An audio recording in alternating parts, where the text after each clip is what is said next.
और वो जय भीम वाला होने की वजह से मेरे घर वालों ने साफ साफ मना कर दिया था उसके साथ शादी के लिए। दोस्तों बहुत बहुत स्वागत करता हूं आप सभी का।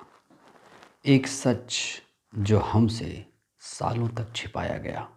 बार बार यही कहा गया कि भारत कृषि प्रधान देश है, लेकिन ये बताने की जहमत किसी ने नहीं उठाई कि भारत कृषि प्रधान के साथ साथ जाति प्रधान भी है।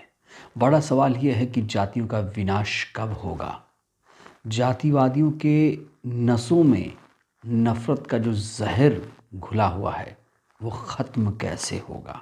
दोस्तों, महाराष्ट्र के नांदेड़ से एक ऐसी खबर सामने आई है जिसने पूरे देश को झकझोर करके रख दिया है। कहा जा रहा है कि मोहब्बत और नफ़रत की ऐसी मिसाल इससे पहले कभी नहीं देखी गई। मोहब्बत एक प्रेमी प्रेमिका के बीच और नफ़रत जाति को लेकर। महाराष्ट्र के नांदेड़ में एक प्रेमी को इसलिए मार दिया गया क्योंकि वो दलित था। जी हाँ दोस्तों, ये मैं नहीं कह रहा हूँ, ये खुद प्रेमिका ने बताया है। सबसे पहले मैं आपको प्रेमी प्रेमिका का नाम बता देना चाहता हूँ। लड़के का नाम है सक्षम ताटे और लड़की का नाम है आंचल मामिडवार। लड़के की उम्र 20 साल, लड़की की उम्र 21 साल। दोनों बेपनाह मोहब्बत करते थे। सिर्फ कहने के लिए नहीं, उन्होंने अपनी मोहब्बत को दर्शाया भी है। सक्षम और आंचल एक दूसरे को पसंद करते थे, लिहाजा उन्होंने शादी करने का फैसला ले लिया था। लेकिन आंचल के परिवार वालों ने सक्षम को इसलिए मार डाला क्योंकि वो दलित समाज से आता था। और इस बात का खुलासा आंचल ने खुद किया है। आंचल का दोस्तों पूरा बयान भी मैं आपको दिखाऊंगा। दरअसल जब परिवार वालों को ये पता चला कि सक्षम और आंचल एक दूसरे से मोहब्बत करते हैं, तो आंचल के परिवार वालों ने इस रिलेशन का विरोध किया। देखिए दोस्तों, आज की सबसे बड़ी सच्चाई ये भी है, जब भी किसी माँ बाप को ये पता चलता है कि उसकी बेटी किसी के साथ अफेयर में है, तो वही माँ बाप को ये बात खटक जाती है, जाति बाद में आती है। लेकिन यहाँ एंगल दूसरा है। यहाँ कहा जा रहा है कि सिर्फ जाति की वजह से सक्षम को मार डाला गया। इस केस में सबसे हैरान कर देने वाली बात यह है कि आंचल ने सक्षम के शव के साथ शादी की। हत्या के बाद शव पर आंचल ने हल्दी और कुमकुम लगाया और अपने माथे पर भी हल्दी और कुमकुम लगाया। और इसके बाद आंचल ने ये खुले तौर से समाज के सामने ये ऐलान कर दिया कि वो अब सक्षम के घर पर ही रहेगी। सक्षम की हत्या के बाद आंचल ने एक और बड़ी बात कह दी जो बेहद चौंका देने वाली है। आंचल ने कहा है कि मेरा प्रेमी मरकर भी जीत गया, मेरे माता पिता उसे मार कर भी हार गए। तो इस पूरे केस में तफ्तीश कैसे चल रही है, पुलिस ने इस पूरे केस को लेकर क्या कुछ कहा दोस्तों, ये भी आपको बताऊंगा। लेकिन सबसे पहले आप आंचल का ये सनसनीखेज खुलासा सुनिए। हम 3 साल से साथ में थे, मतलब हमारा प्रेम संबंध था।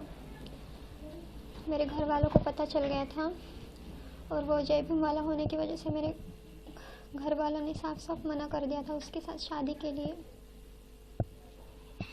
क्या बोलते थे मम्मी पापा तुम्हारे? वो जय भीम वाला है, हम हिंदू है, इसीलिए। धर्म बदलने के लिए कुछ प्रेशर भी डाला गया था? प्रेशर नहीं, बस उसे बोला था कि अगर तुझे मेरी बेटी से शादी करनी है तो तुझे हमारा हिंदू धर्म में आना पड़ेगा। तो वो मेरे लिए ये भी करने के लिए तैयार हुआ था। अच्छा, फिर क्या वजह है, फिर इस तरह का मारने की क्या वजह थी जब तो तैयार थे सब? तो सक्षम आपके साथ में था, कब था? मेरे घर वाले बस मौके का इंतज़ार कर रहे थे कि कब उसे मार सके, और उन्हें उस दिन वो मौका मिल गया था, इसलिए ऐसा हुआ। और सक्षम आपको मिल के गया था, मिलने को आया था, या फिर वो कहाँ जाता बोलकर आपसे कुछ बात की? बात किया था सवेरे। क्या बताया? उसके बुआ को छोड़ने जा रहा था वो स्टेशन को। अच्छा।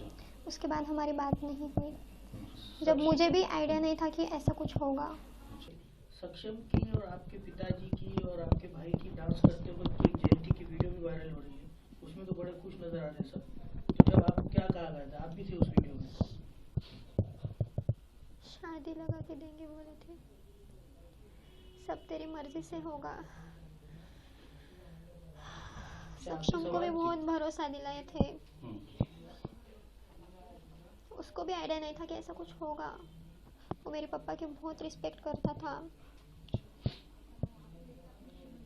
ठीक है, आखिरी सवाल, आपने मैयत के साथ शादी की, हल्दी कुंकू लगाया, वो थोड़ा सा करिए, क्या कहेंगे आप?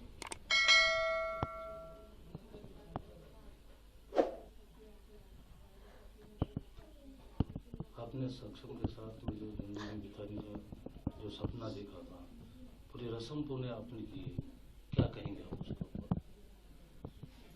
तो आंचल यहाँ कैमरे के सामने साफ साफ ये कबूल कर रही है कि सक्षम को इसलिए मारा गया क्योंकि वो जय भीम वाला था। दोस्तों ये बहुत हैरानी की बात है। जय भीम कौन बोलता है? बड़ा सवाल ये है, क्या सिर्फ दलित ही जय भीम बोलते हैं? और क्या जय भीम बोलने वाले हिंदू नहीं होते हैं? क्या दलित हिंदू नहीं होते हैं? क्योंकि लड़की ने एक और चौंकाने वाली बात कही है कि जय भीम बोलने वाला हिंदू बनने के लिए तैयार था। एक तरफ तो लोग कह रहे हैं कि हम हिंदू राष्ट्र बनाएंगे, जातिवाद खत्म करेंगे, लेकिन यहाँ देखिए कहा जा रहा है कि जय भीम बोलने वाला हिंदू बनने के लिए तैयार था। मतलब जो सक्षम था वो अपना प्यार पाने के लिए कुछ भी करने को तैयार था। दोस्तों दोनों की मोहब्बत में पवित्रता कितनी है आप इससे साफ तौर से अंदाज़ा लगा सकते हैं। और ये जो घटना है ये बताती है कि हमारे देश में आज भी जाति के नाम पर हिंसा कैसे हो रही है, जातिवाद कितना लोगों के दिलों में हावी है। मतलब जो जय भीम बोलने वाला है वो हिंदू नहीं है, जो दलित जय भीम बोलता है वो हिंदू नहीं है। क्या इसका मतलब यही निकाला जाए? वहीं इस पूरे मामले की इस समय तफ्तीश की जा रही है। नांदेड़ के जो एसएसपी प्रशांत शिंदे हैं वो कह रहे हैं कि सक्षम की हत्या की गई है। तो पुलिस ने इस बात को माना है, एडमिट कर लिया है कि जो सक्षम था उसकी हत्या कर दी गई है। पुलिस इस बात का पता लगाने की कोशिश कर रही है कि आखिर हत्या किस वजह से हुई है। लेकिन लड़की ने जो बयान दिया है साफ तौर से कहा है कि जाति की वजह से उसकी हत्या की गई है। अगर वो इन्हीं की जाति का होता, आंचल की ही जाति का होता, तो सक्षम को नहीं मारा जाता। तो यहाँ दो बात स्पष्ट है कि सक्षम की हत्या हुई है और जाति की वजह से हुई है। 5-6 लोग इसमें अभियुक्त बनाए गए हैं, आरोपियों को गिरफ्तार कर लिया गया है। इस समय जो आंचल है उसका रो रो कर बुरा हाल है। वो कह रही है कि जिन लोगों ने सक्षम को तड़पा कर मारा है उनको फांसी की सज़ा होनी चाहिए। सोचिए दोस्तों, इससे पहले मोहब्बत की ऐसी मिसाल किसी ने नहीं देखी थी। प्रेमी के मरने के बाद जो प्रेमिका है वो शव पर हल्दी लगाती है, कुमकुम लगाती है, अपने माथे पर हल्दी कुमकुम लगाती है और कहती है कि मैं अब अपने प्रेमी के घर रहूंगी, जो हत्यारे हैं उन्हें फांसी की सज़ा होनी चाहिए। बहरहाल दोस्तों इस वीडियो में इतना ही। आपको क्या लगता है, क्या हमारे देश में अभी भी जातिवाद है? और जातिवाद कब ख़त्म होगा, ये बड़ा सवाल है। क्या लगता है, क्या आंचल की डिमांड पूरी हो पाएगी? क्या इससे पहले आपने इतनी दर्दनाक कहानी सुनी थी, देखी थी? राय दीजिएगा। धन्यवाद।